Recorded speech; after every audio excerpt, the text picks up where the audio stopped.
कल्याणी दीक्षित, आधी मुंबईकडे येऊयात एकदा पटकन. मुंबईची आकडेवारी सध्या आपण पाहूयात. मुंबईमध्ये भाजप आता 50 जागांवर आघाडीवर असल्याचं चित्र पाहायला मिळते. शिवसेना 18, राष्ट्रवादी 1, ठाकरे गट 35, मनसे मनसेचा आकडा 1 वाढलेला आहे. मनसे सध्या 7 जागांवर आघाडीवर असल्याचं चित्र पाहायला मिळते.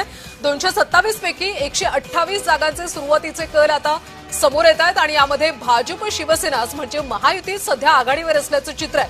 त्यामुळे मुंबईकर यंदा महायुतीच्या पारड्यामध्ये यश टाकणार का, याकडे सगळ्यांचं लक्ष आहे.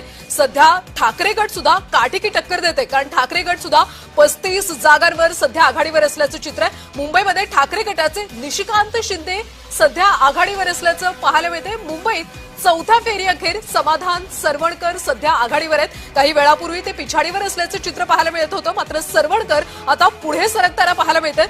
वसई विरारमध्ये बवियाचे 115 जागांवर उमेदवार आघाडीवर असल्याचं चित्र आहे. कोल्हापूरमध्ये जाऊयात. काँग्रेस 17 जागांवर सध्या आघाडीवर आहे. खरं तर कोल्हापूरमध्ये काँग्रेसची अनेक काळापासून सत्ता असल्याचं आपण पाहिलं होतं महापालिकेमध्ये, आणि आता त्यामध्ये सुद्धा 17 जागांवर कोल्हापूरमध्ये सध्या आघाडी पुढे असल्याचं पाहायला मिळते. पुण्यामध्ये काँग्रेसचे प्रशांत जगताप सध्या आघाडीवर आहेत. पुन्हा जाऊया चर्चेकडे. जी कल्याणी, धन्यवाद. पुण्यातला विषय महत्वाचा ठरलाय. प्रशांत जगताप शरद पवारांची साथ सोडून काँग्रेस सोबत आले आणि त्यामुळे काँग्रेसला बरे दिवस आले का, हनुमंतराव?